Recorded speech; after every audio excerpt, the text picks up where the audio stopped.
Tu es ridicule. Je suis en train de te poser la question. Qu'est-ce qui te prouve que ce qui est dit dans ce livre est authentique, est vérifié? Ici, là, c'est la science, monsieur. C'est la science. C'est pas la croyance. C'est la science. Oui. C'est la science. La science. En fait, ce que moi je voulais dire dans le débat, ce que je voulais dire, vous allez chuter, révérend, c'est que le message biblique est universel. Dieu n'est pas le Dieu des Africains, Dieu n'est pas le Dieu des Arabes, il n'est pas le Dieu de ceci. C'est clair. Tout dépend de ce qu'on entend par Dieu.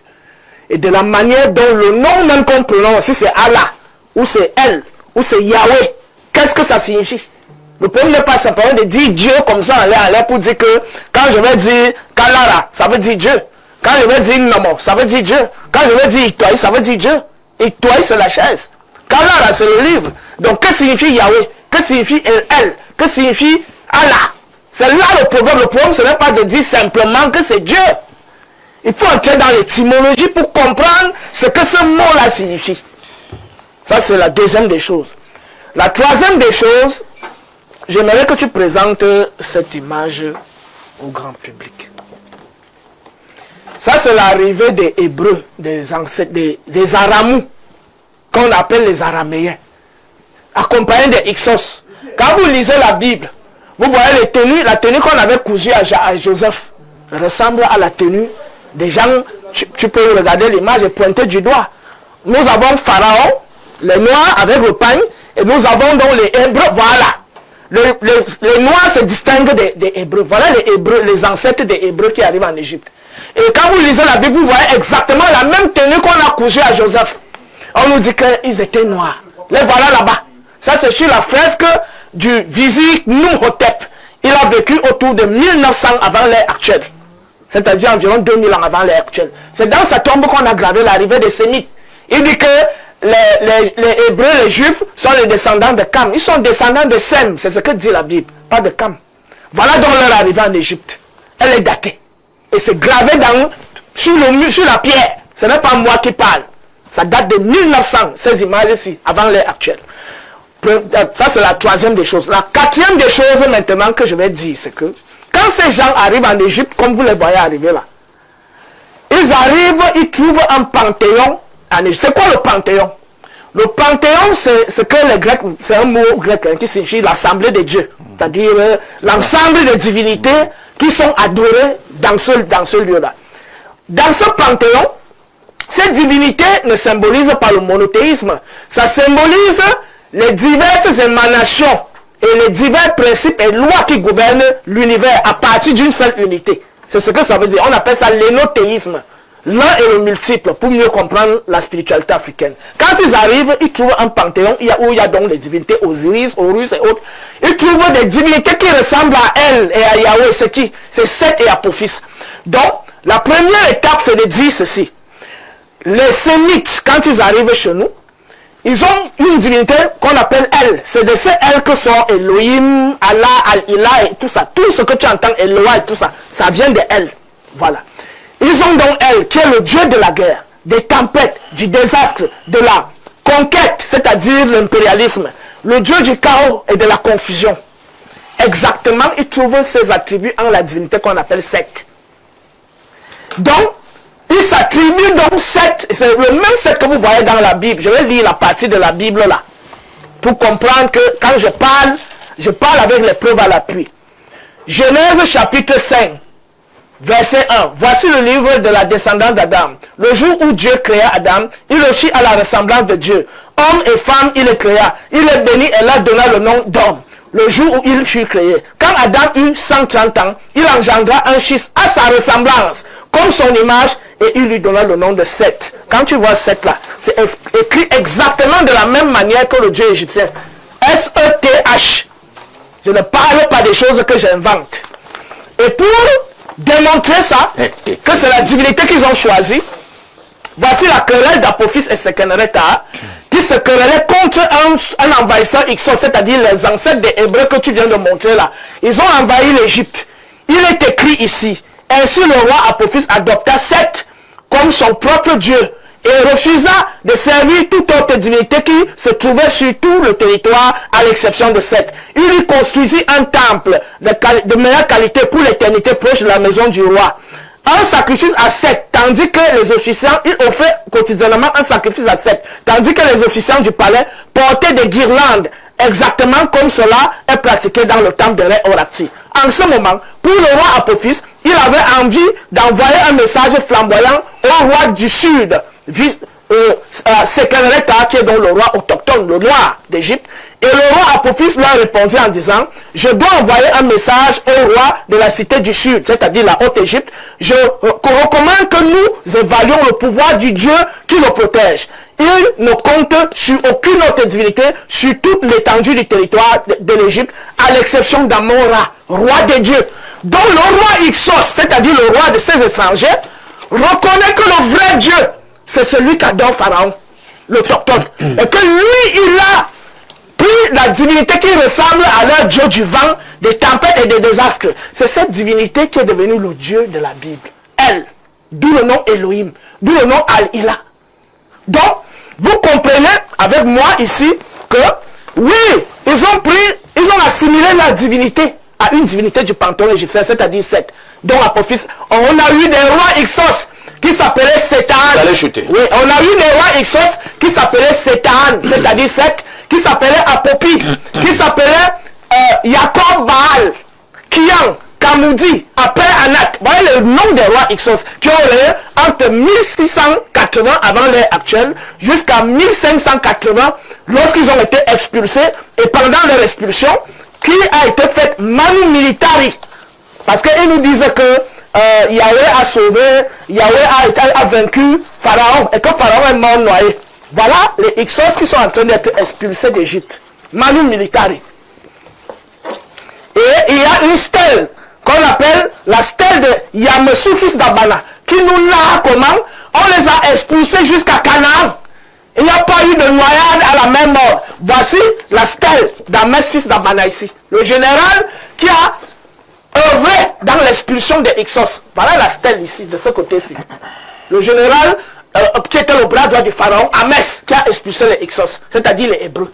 Donc, l'histoire de Pharaon est mort noyé. On raconte jusqu'à comment on les a poursuivis jusqu'à Canaan. On a traversé la mer Rouge. Dites-nous donc à quel moment, ça c'est le général qui dirigeait l'assaut. Dites-nous à quel moment le Pharaon a été noyé dans la mer. Donc, on est là dans une mythomanie mémorielle qui a été rédigée a posteriori, parce que le premier manuscrit de la Bible, reconnu actuellement par l'archéologie, c'est l'amulette de Ketef Hinnom qui date de 630 avant l'ère actuelle. Alors, je vais vous interrompre à toi. Oui. Vous avez fait d'excellentes démonstrations là tout à l'heure. Oui. Vous allez résumer votre démonstration pour dire quoi? Pour dire ceci, quand ils arrivent en Égypte, ils trouvent des divinités qui ressemblent à leur divinité. Oui. Qu'est-ce qu'ils prennent donc chez nous? Ils apprennent la circoncision chez nous. Les histoires qu'on dit que pour que Yahweh établisse l'alliance avec Abraham, il fallait faire la... C'est quand Abraham entre en Égypte qu'il découvre la circoncision.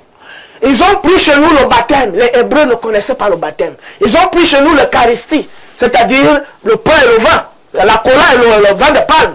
Ils n'ont pas le vin de palme dans le désert. Ils n'ont pas les colas dans le désert. Hein? Voilà. Donc, ils ont appris chez nous la notion de fils de Dieu, qu'on appelle Sarah. Sarah, ça veut dire fils. Ra, ça veut dire Dieu. Ensuite, ils ont pris chez nous la notion de mort et résurrection, notamment dans le mystère d'Isis et d'Osiris. Ils ont pris chez nous les 8 commandements, parce qu'ils ont juste ajouté 2. Les 2 commandements qu'ils ont ajoutés: je suis le Dieu qui t'a fait sortir d'Égypte, tu n'auras plus d'autre Dieu de la que la Bible et le Coran ne sont pas des héritages des Africains. Ils ont pris certains aspects, ils ont emprunté certains aspects dans la spiritualité africaine quand ils ont commencé à cohabiter avec nous pendant un temps, mais ils ont gardé leurs mœurs. Et la divinité majeure de la Bible, de la Torah et du Coran, ce sont des divinités d'origine mésopotamienne, à savoir elle, Yahweh. Et les mœurs qui sont véhiculés dans la Bible, la Torah et le Coran, sont les mœurs des peuples qui aiment la guerre, les génocides, la perversité et la confusion. C'est compris. Voilà ce que je voulais dire. Donc, merci. On a une partie de la pensée africaine et on a une partie de la pensée mésopotamienne. Voilà le résumé, voilà pour revenir plus tard, bien sûr. Nous allons passer la parole. Si je peux rectifier. Non, personne n'interfère dans ton temps de parole. Tu as pris ton temps de parole. Allez-y. Ce que moi je vais dire, c'est que comme l'imam Cheikh Ali le disait, Dieu n'est pas un Dieu d'un peuple. Dieu est le Dieu de l'univers. Il dit, la terre entière lui appartient, le monde et ceux qui l'habitent. C'est lui qui a créé la terre. Et la Bible est également l'héritage, parce que vous avez parlé d'héritage, je dirais que la Bible est l'héritage du monde, de l'univers entier. À dire que la Bible appartient à l'héritage de l'univers, que Dieu a donné à l'univers. Pourquoi? Même à partir de son message. Peut-être ses origines ont un lieu géographique, mais le message en réalité est un message qui s'adresse à tous les hommes. Donc on ne peut pas dire que la Bible est l'exclusivité d'un peuple ou d'une ville ou d'un continent. Et si on parle de l'universalité, l'universalité inclut l'Afrique, donc l'Afrique est incluse dans le message de la parole de Dieu, qui voudrait qu'on retrouve dans ce message le salut de l'humanité, le salut des âmes, le salut des humains, la repentance, l'amour, la justice. En réalité, comment on peut, puisque si nous entrons dans tout ce que Thoth a dit là tout à l'heure, l'objectif est lequel? Le message des Égyptiens est lequel? La doctrine égyptienne est laquelle? Nous on sait, la Bible prône l'amour, la justice, l'égalité, l'équité et le pardon, la paix. Donc le message est universel. Maintenant, on ne va pas s'arrêter sur le coin géographique où la Bible a été écrite. D'ailleurs, la Bible a été écrite sur une période de presque 1100 ans, c'est-à-dire que 1500 ans, avec plusieurs auteurs, donc et y compris même les Africains. La dernière fois, on a parlé de l'eunuque éthiopien. On a parlé d'un certain nombre de personnes qui ont participé. Voilà, vous arrêtez d'abord, hein, je reviens à vous. Thoth, vous confirmez que la Bible que nous utilisons en ce moment, une certaine partie également a été écrite par certains Africains? C'est faux. Très bien. Le révérend, il fallait reprendre la parole. C'est terrible. En fait, ce qui m'intrigue, c'est que ce sont ces papiers qui sont fondés. Mais tout ce que vous allez dire, c'est-à-dire qu'il balai du revers de la main, non, ce sont ces papiers, sa paperasse là. C'est-à-dire que, et réellement, si tu cherches, il n'a aucun fondement, aucun support, parce qu'il a ramassé sur Internet, sur les petites recherches qu'il est en train de faire. Ça, c'est Internet. Qu'est-ce qui authentifie? Ça, là, c'est Internet. Je vais te poser la question. Qu'est-ce qui te prouve que... C'est ridicule. Je suis en train de te poser la question. Qu'est-ce qui te prouve que ce qui est dit dans ce livre est authentique? Ça, c'est vérifié. Ici, là, c'est la science, monsieur. C'est la science. C'est pas la croyance. C'est la science. Oui. C'est la science. En fait, ce que moi je voulais dire dans le débat. Ce que je voulais dire, vous allez chuter, révérend, c'est que le message biblique est universel. Et nous voyons les bienfaits que ce message apporte à l'humanité. Nous voyons, j'ai toujours l'envie de poser la question, avec toute cette paperasse que Thoth a, parlant de l'Afrique, parlant de... Et ça, c'est quoi? La Bible, c'est pas la paperasse. Je dis ceci. C'est pas la paperasse. Je dis ceci. Les preuves de l'évangile, les preuves du message biblique ne sont pas palpables. Où sont vos preuves?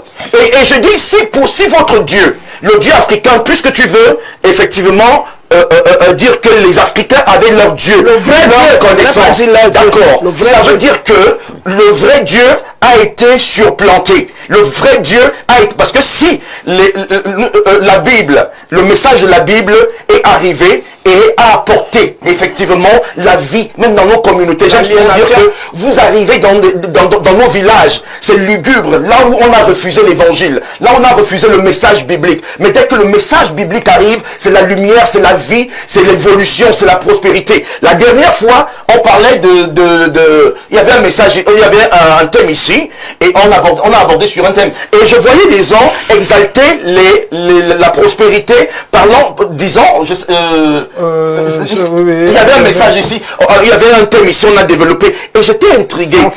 Oui, j'étais intrigué que, mais, Thoth qui donne l'impression d'avoir le mépris du matériel, maintenant prouve que parce que vous parliez j'ai oublié exactement j'en viens, j'ai oublié exactement le thème. Il exaltait tellement la prospérité, disant que effectivement c'est quand la glande pinéale est ouverte, si tu joues au football, je ne sais pas si vous vous souvenez, je vous oublie un peu là. Maintenant, ce que je vais poser comme question... je parlais de Tesla. De Tesla. Si je vais poser la question, qu'est-ce que votre égyptologie apporte et a apporté à l'Afrique? Est-ce que tu peux me dire concrètement, si ce n'est pas le bavardage que tu l'évangile a apporté des preuves concrètes. L'évangile, la direction, il faut entrer seulement nous les petits, nous connaissons les nains.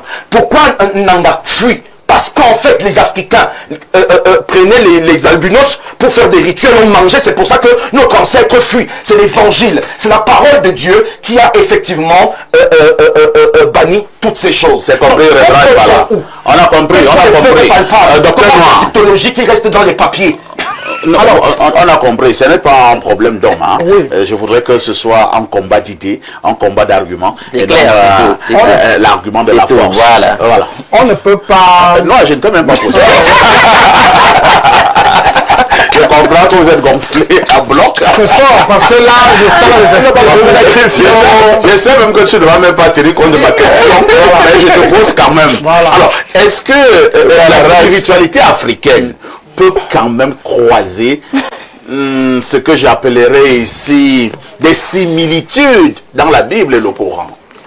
Est-ce que les deux entités sont antagonistes? Bon, je vais répondre à la question à la suite de mon débat. Je savais. Parce que ici, le niveau est très élevé et j'aime ça. C'est là où un chef à Kondengi peut à son âme, il avait dit c'est là où maintenant chacun montre ce qu'il a à l'intérieur. Vous avez la parole. Première des choses, si on dit que la Bible est du diable, la Bible est satanique et qu'elle exalte la violence, des gens comme comment il s'appelle, Abraham Lincoln, qui disent que chez eux, il dit que chez lui, il n'avait que deux livres. Le livre des martyrs de Fox et la Bible. Et des gens comme Abraham Lincoln te disent qu'ils ont... Ancien président américain. S'ils ont promulgué la non-esclavagisation, c'est parce qu'ils se sont inspirés de la Bible. Des gens, par exemple, on a eu des gens, par exemple, comme Adina Bala, Benson Idahosa, qui ont eu à faire des guérisons et qui ont eu à faire des manifestations divines en s'inspirant de cette Bible. Plus loin même, nous avons le célèbre Martin Luther King. Si ce livre était un livre d'esclavage et ainsi de suite, est-ce que Martin Luther King allait s'inspirer de ça pour lutter contre la ségrégation raciale? Plus loin même encore, on a des brillants éminents comme Angel Bonvan, comme Menrad Hebga, comme Jean-Marc Antoine Ella. Tous ces gens-là se sont inspirés de la Bible. On a même plus loin notre cher frère Charles Attebaïn, qui était un bibliste fondamental. Et aujourd'hui, quand on traite les gens qui lisent la Bible d'aliénés, je crois qu'il y a un grand problème. Alors, quand il faut donc que nous observions même la liaison, le lien avec ce que les Africains étaient, la Bible a trois manifestes. Je l'ai toujours dit ici, sur ce plateau. Et j'ai toujours dit, comme la Bible aussi le dit, qu'il y a trois témoins. Il y a un témoin dans le ciel, il y a un témoin sur la terre et il y a un témoin dans le cœur des hommes. Quand tu vas observer le zodiaque, quand tu vas regarder les 7 pléiades, c'est-à-dire l'étoile qui forme les 7 pléiades, ça représente les 7 âges de l'église. Lorsque tu vas regarder la constellation d'Orion, tu vas remarquer que c'est 7 étoiles qui forment la constellation d'Orion, qui signifie le grand chasseur. Jésus n'a pas chassé les gens au temple. Jésus n'a pas chassé les démons. Ça veut dire que dans le ciel, on préfigurait déjà la venue du Christ. Plus loin maintenant, on a l'étoile Alpha Touri qui avait un sceptre royal, qui montrait déjà que le Christ devait venir. Parce que Dieu dit ici que si nous voulons faire la symbiose de tout ça, il faudrait que nous regardons partout et nous commençons à regarder par le ciel. Plus loin maintenant, nous avons la constellation du Bélier qui représente également Christ. Plus loin, nous avons la constellation de la Vierge. Ésaïe chapitre 53, verset 1. Une Vierge concevra. Matthieu chapitre 1, 18. Il s'appellera Emmanuel, ce qui signifie Dieu parmi nous. Et l'ange Gabriel apparut à la Vierge Marie. Donc il y a une constellation dans le ciel qui commence déjà à montrer qu'effectivement il y a le Sauveur, il y a le Seigneur qui devrait descendre sur la terre. Plus loin nous avons la constellation du lion. Et vous avez remarqué, on appelle Jésus le lion de la tribu de Judas. Et quand vous allez lire Apocalypse chapitre 10 verset 7, on dit que quoi? Quand il a posé un pied sur la terre, comme un pied sur le... il a rugi comme quoi? Comme un lion. Donc si on fait donc tous ces rassemblements, rien qu'avec le signe du ciel, je vais dire que les Africains ne sont pas incompatibles à la Bible. Maintenant, il y a certaines traditions des Africains qui sont incompatibles à la Bible. Maintenant, vous avez donné la parole à tout le monde. Je voudrais dire une chose, c'est que il faudrait qu'on sache les inspirations de tout un chacun quand nous sommes ici. Quand tu parles de l'égyptologie, moi je te pose la question perfecto.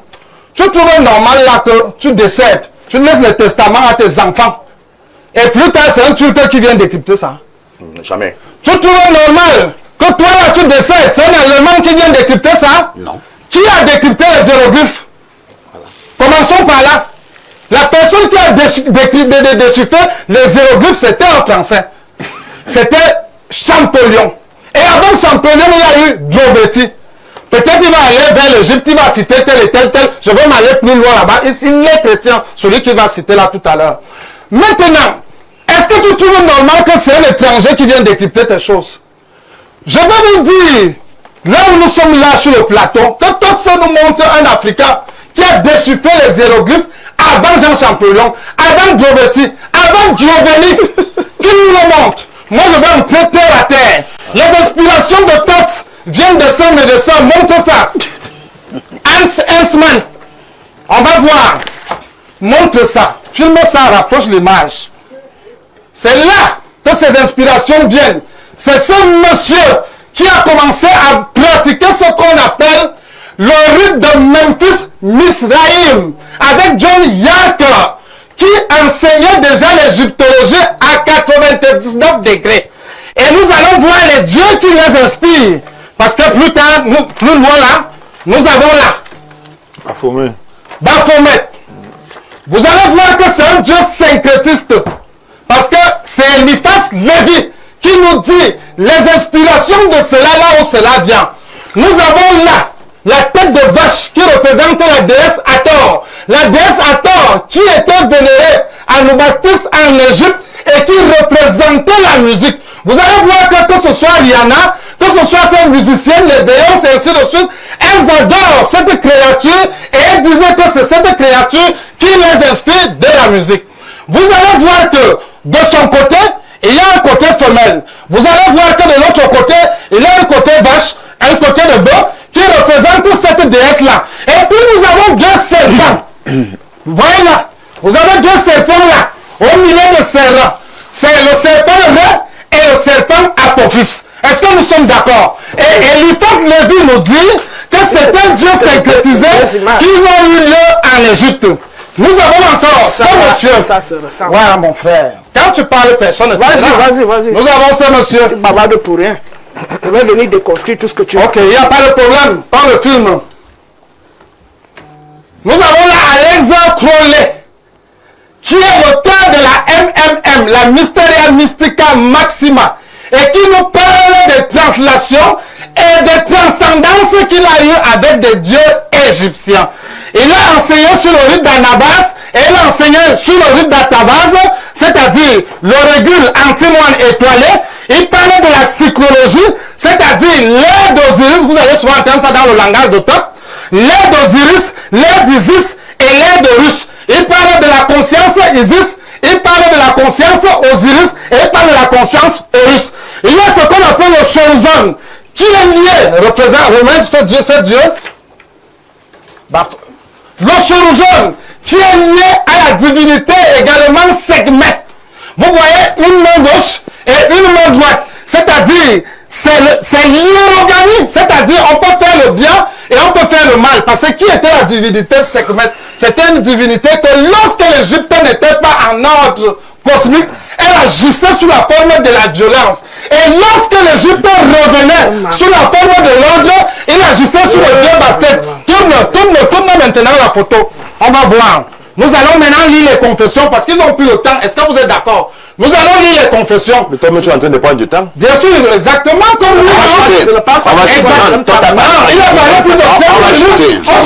plus de 5 minutes. Ensuite, nous avons là la représentation de la divinité Bastet. Parce que là, voici encore qui est représenté en Égypte. Filmé ici. Là, voilà. Et nous allons voir ce que l'Ordo Templis Orientis parle d'elle. Et maintenant, écoutez les confessions qui se passaient à l'intérieur. Nous avons la confession de 1774 qui a été révélée après qu'on a su que cette secte était prédateur et prévaricateur. Nous avons Raoul de Jésus de Champagne.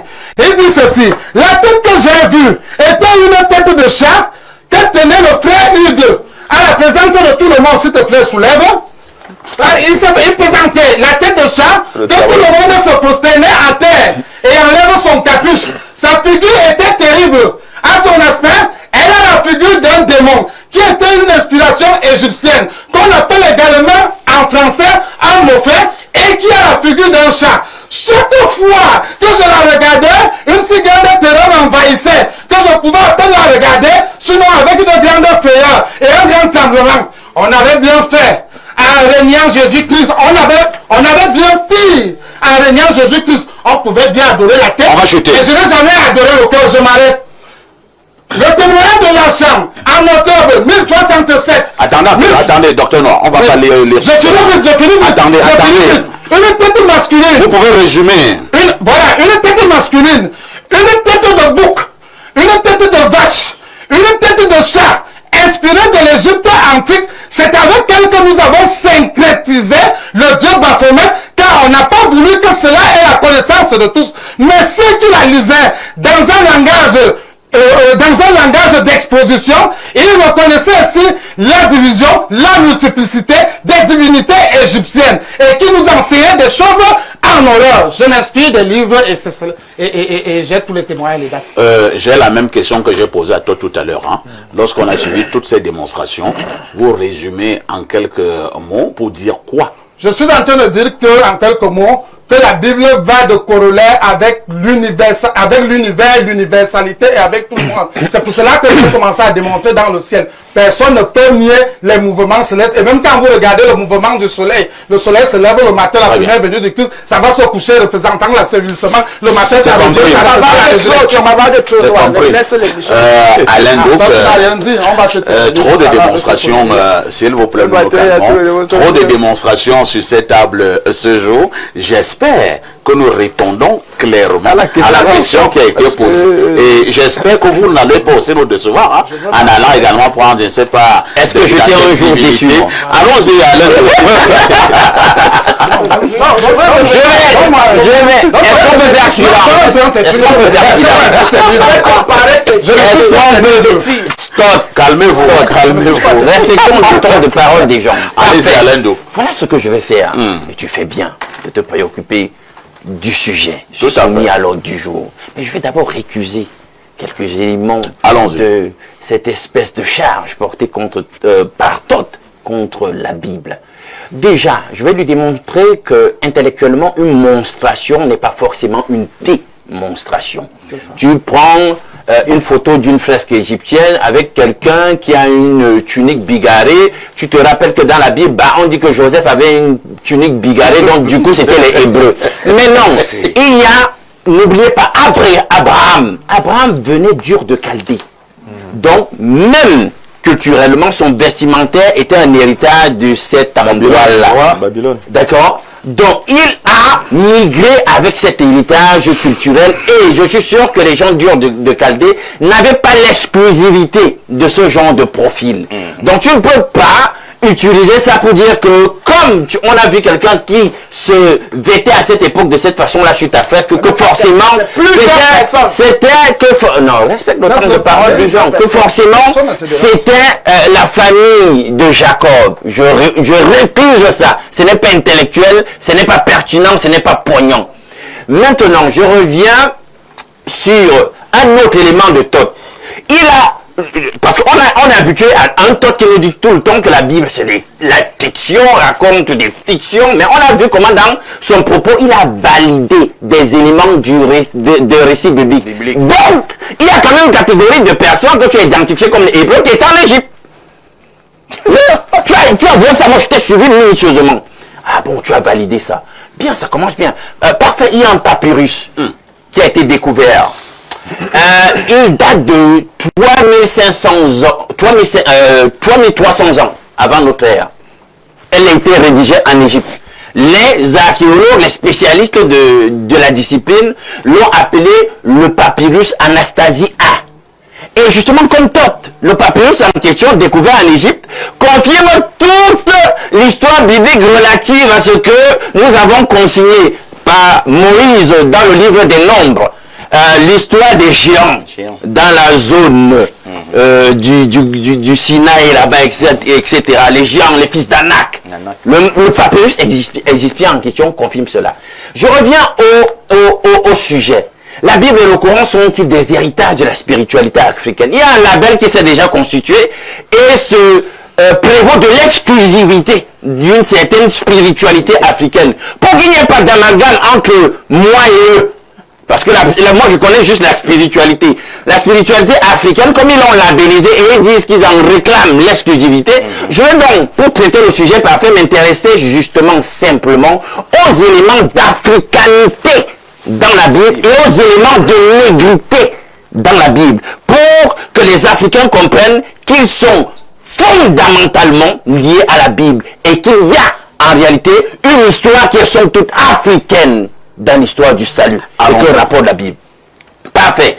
Je vais faire un parallèle avec les travaux d'Angel Verben. Lorsqu'on dit par exemple Adam en araméen, le mot en question veut dire tant homme, mais veut aussi dire terre. L'équivalent, par exemple, en latin, c'est humus. La terre. Tu connais la couleur de la terre. Il y a une déclinaison qui se force sur le mot Adam, qui permet d'obtenir, par exemple, Edom. Toujours en araméen. Qui veut dire roux. Parfait. Roux. Et un autre mot, une autre déclinaison, adénomile, qui veut dire cette fois-là marron. Et stricto sensu, si tu me demandes ici, moi, quel est mon teint? Ben, on dit que je suis noir générique, mais en fait je suis marron.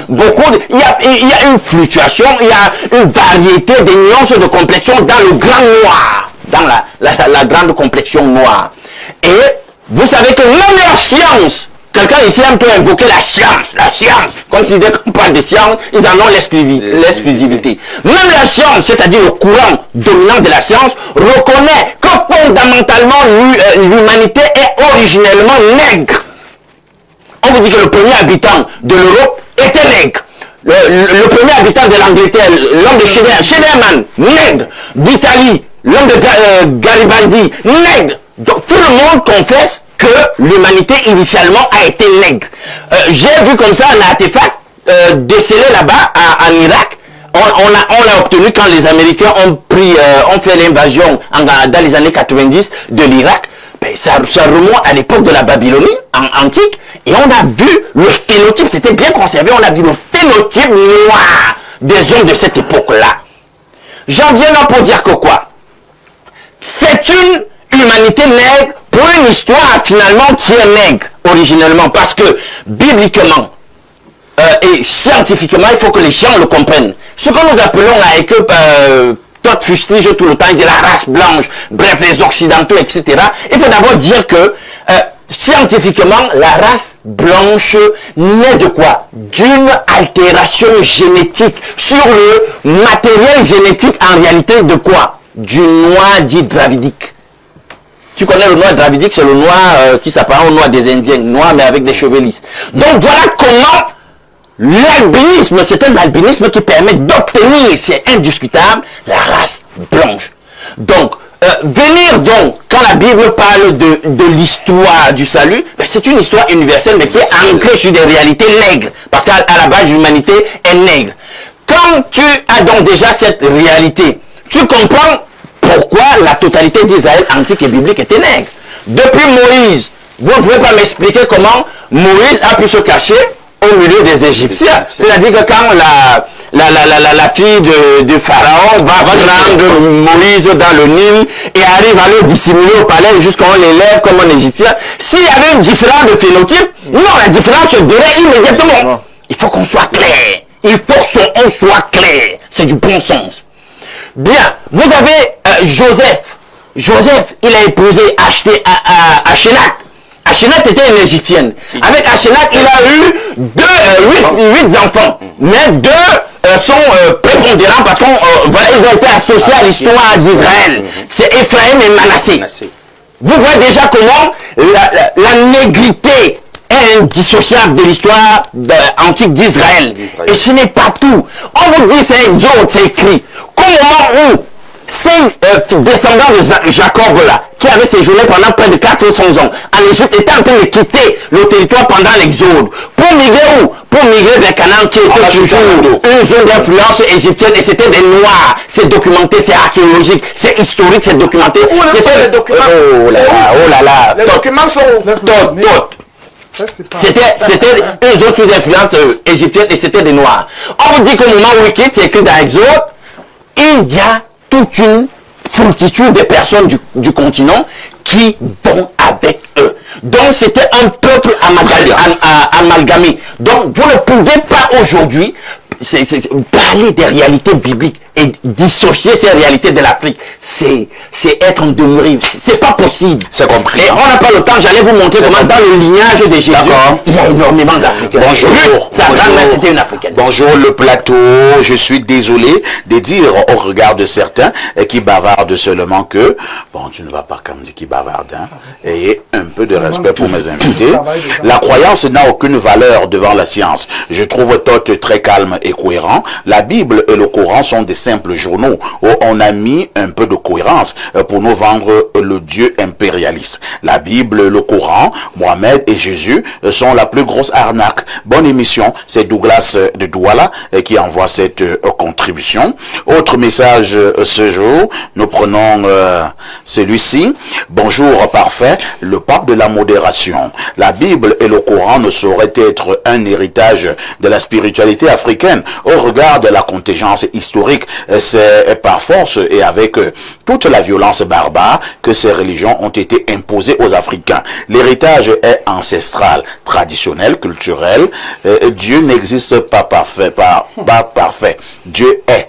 Ainsi, tout ce qui existe est animé par cette macro-énergie. Un peuple qui a pour héritage spirituel le Coran, où la Bible est un peuple endormi et manipulé. C'est Mbarga Evina depuis TKC. D'autres contributions.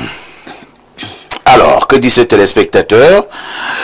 Parfait, Dieu n'existe pas. Si oui, c'est chacun de nous. Voici Dieu. IDD égale disciple, I égale instruction ou logo, E égale U égale usage. En bref, Dieu, c'est le disciple d'une instruction, étant l'esprit, c'est user de lui, même pour convaincre, consoler et renverser le raisonnement. Je suis Monsieur Lafleur. Alors, je vous amène au 212, hein. Que dit le téléspectateur du 212 ce matin? C'est le Maroc. Le message est long, hein. On ne pourra pas tout le lire. Bonjour parfait, ici, le mercredi spiritualité, la modération. Non, nous sommes jeudi. Parfait, j'ai une question. Dans la Bible, on nous dit que Dieu a puni le serpent, lui disant que désormais qu'il se déplacerait sur son ventre. Cela laisse alors à penser qu'avant le serpent avait des pattes comme les autres animaux. Ma question est de savoir, qu'est-ce que le ver de terre a alors fait pour lui aussi se retrouver dans la même situation que le serpent? On ne nous dit pas ce qu'il a fait. Je laisse la question posée là. Cher imam, je vous reviens en espérant que vous ne pensez pas que le Coran ou l'islam a des traits africains. L'islam et le Coran sont purement et simplement arabes.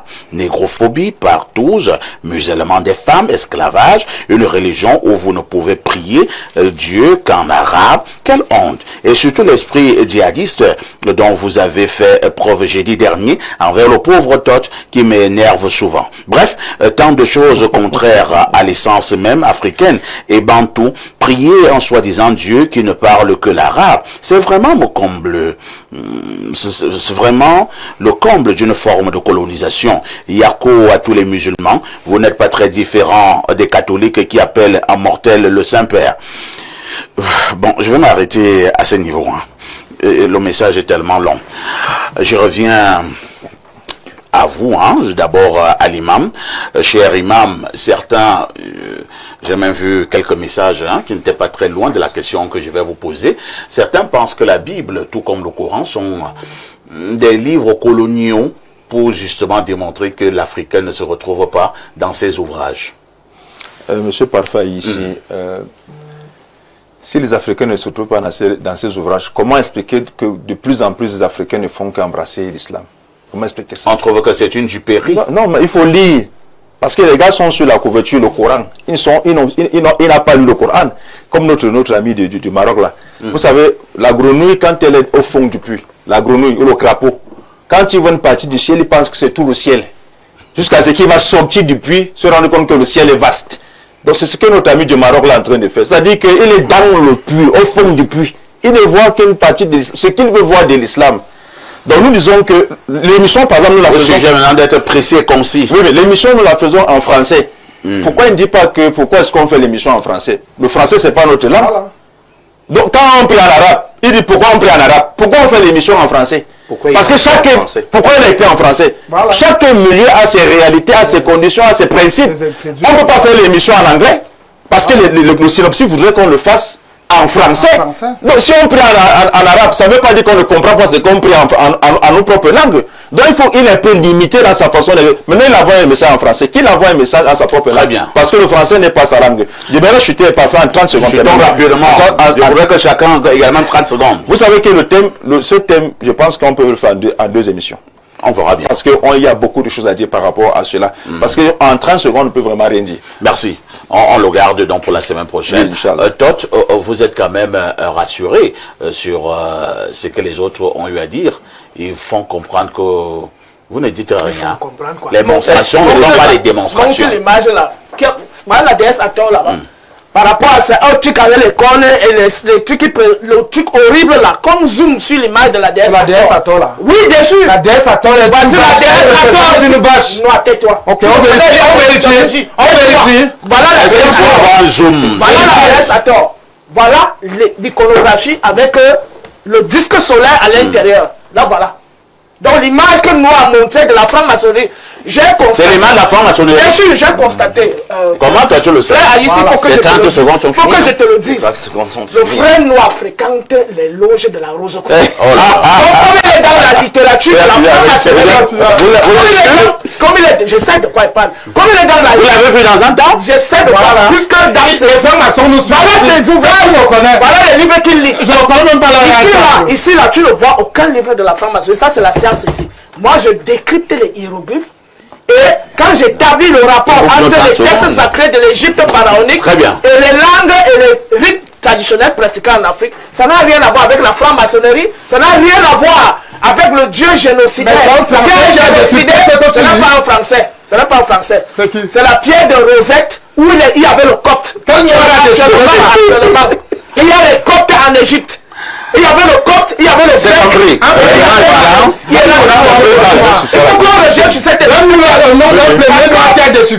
frère ici, il faut que le même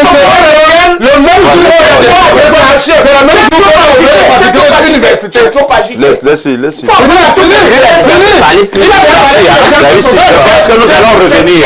Nous allons revenir sur cette émission.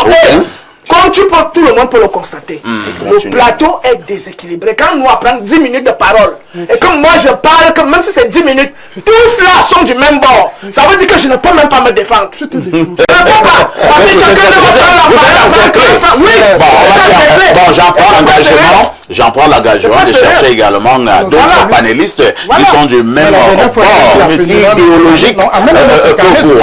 S'il vous plaît, la rediffusion de ce programme, c'est tous les soirs, à partir de 22h30. Alain, donc on a dit qu'on revenait la semaine prochaine. Donc gardez-vous ça pour la semaine prochaine.